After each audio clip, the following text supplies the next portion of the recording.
Hello.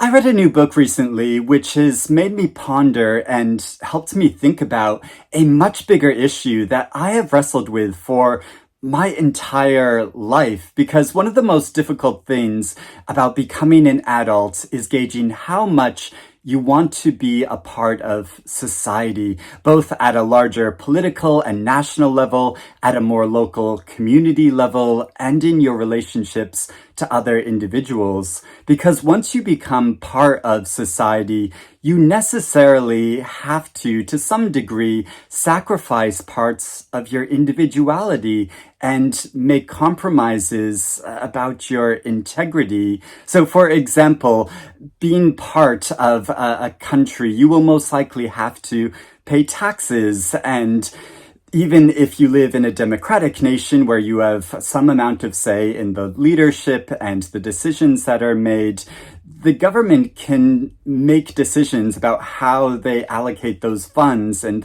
things that they do, which you personally might not agree with. And your labor and the money you make from that labor directly funds those things. And you have examples in history like Henry David Thoreau, who rebelled against this passively by not paying his taxes, and he went to jail for that reason. And Thoreau also had the famous example of trying to be as self-sufficient as possible and moving to a lake and building a cabin there to just live on his own. But the difficulty with that is if you try to live completely independently, then you necessarily have to make certain sacrifices to do with your comfort and with human relationships and everything that, all the benefits that go with being part of a larger society. And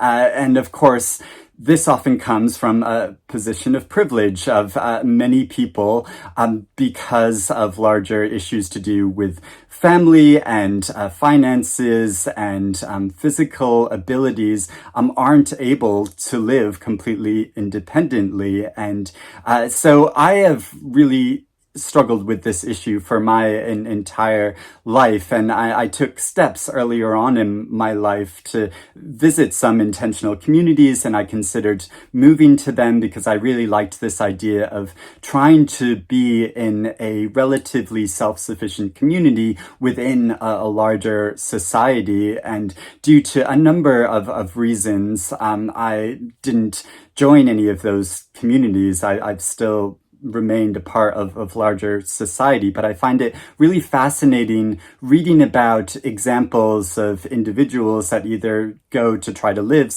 as self-sufficiently as possible or become part of communities which are trying to live and work on their own to try to maintain their sense of individuality and integrity as much as possible. So the book I read recently was Hagstone by Sinéad Gleeson, and this story gives a really fascinating example of that. So we follow the main character who's called Nell, who is an artist that lives on a very rocky island that is somewhere far off the coast. It's not named specifically on what this island is, but it's not a specific island that actually exists, but is more an amalgam of a number of examples of islands like this, which is very far from the coast, that it can't be reached by air transport, that you have to spend a long time going there by boat. So it's really difficult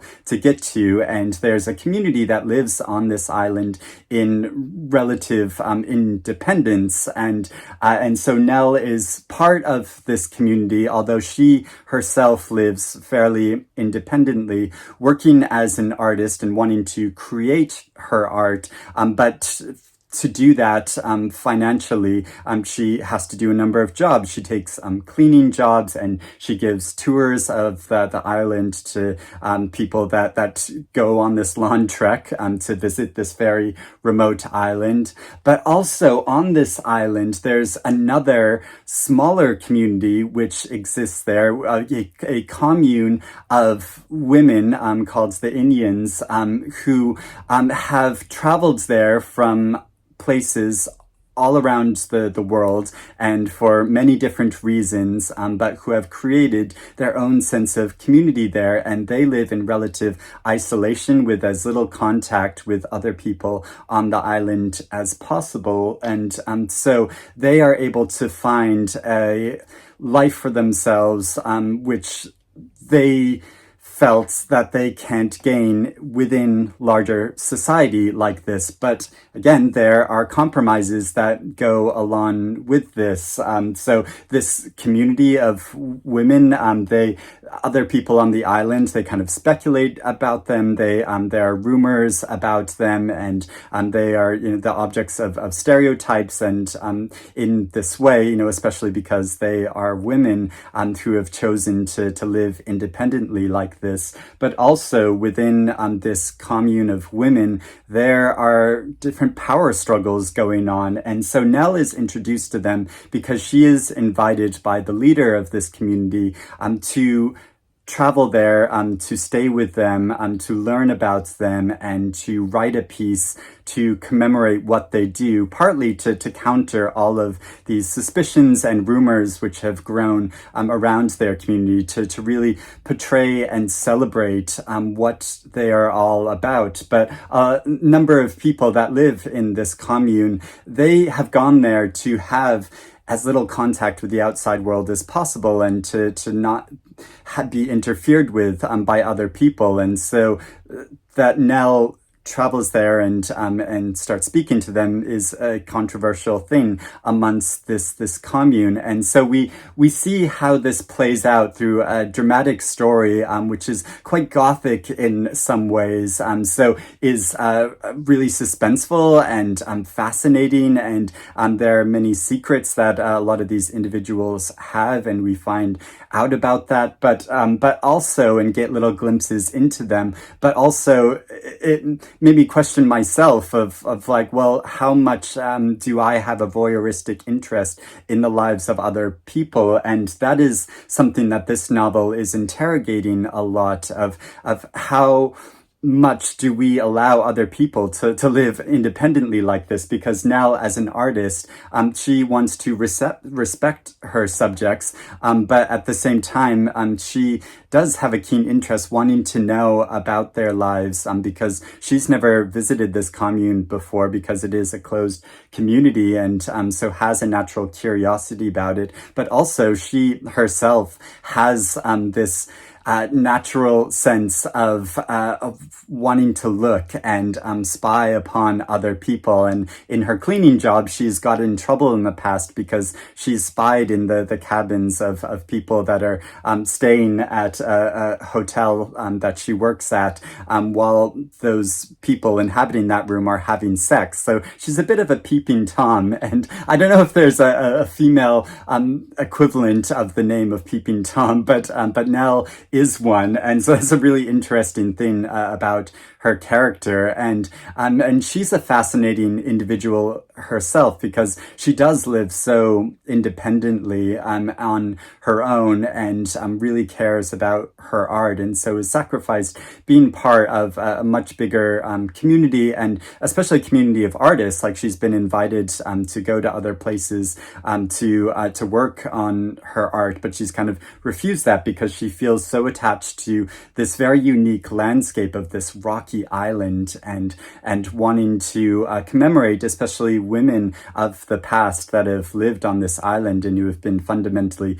misunderstood in various ways, and so how she pays tribute to that is really interesting. But she's also distanced herself from any long-term romantic entanglement. So she meets a man on the island who she has an affair with, but there's a real tension engaging of how close or how distant she wants to remain from this man who she has a very passionate and steamy affair with, and but also going to this community and working on this art piece of meeting all of these different women, some of whom open up to her and some of whom who don't want anything to do with her. And also there's a famous actor who visits this island and gets a real interest in this commune of women and wants to work on a project with them as well. So this adds another layer of sort of intrusion and a voyeuristic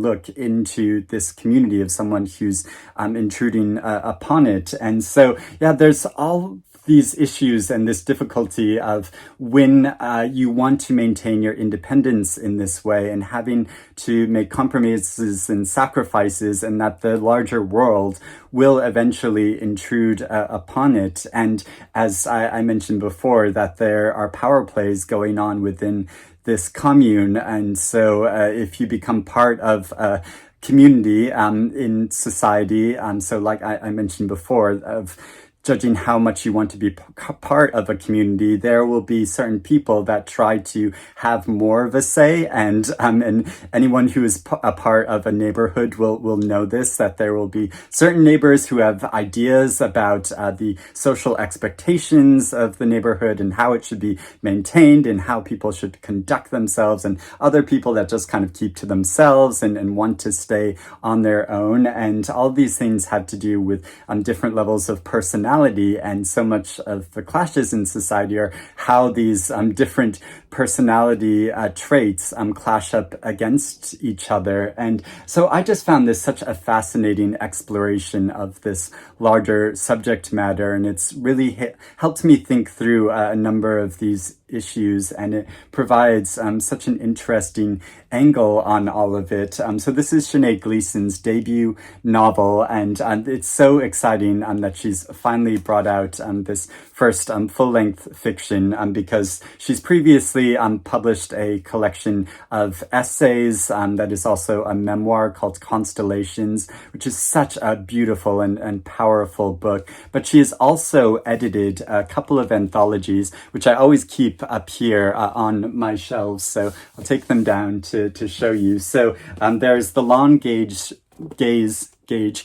Back, which is an anthology of Irish women writers, both contemporary and women from the past, some of these authors are very famous and well known, and some are lesser known. And so it's so fascinating. I've discovered a lot of great authors through this, but she also edited an anthology called The Glass Shore, which is an anthology of short stories by female writers from Northern Ireland. And again, this is another really fascinating collection. And so if you are interested in Irish writing, and because there's been such a surge of great Irish writing coming out recently, especially by women writers. So you have Anne Enright, and there's Claire Keegan and Claire Kilroy, all the Claires. And but yeah, there's been so much great new Irish writing coming out. And if you want to discover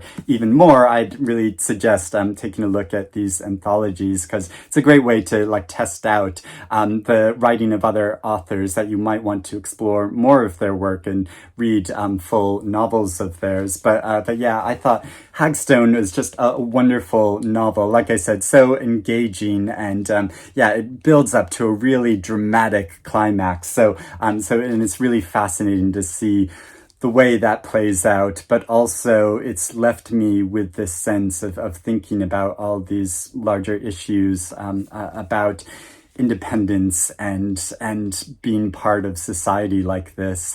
So if you have read this novel, I would love to know what you think about it. Please let me know about that in the comments below, or if you're interested in reading it now, or if you've read any other books that have dealt with this issue in a way that has made you really think about it from a different point of view. I would love to hear some suggestions of further reading like that. But I hope you're doing well and reading good things, and I will speak to you again soon. Bye-bye.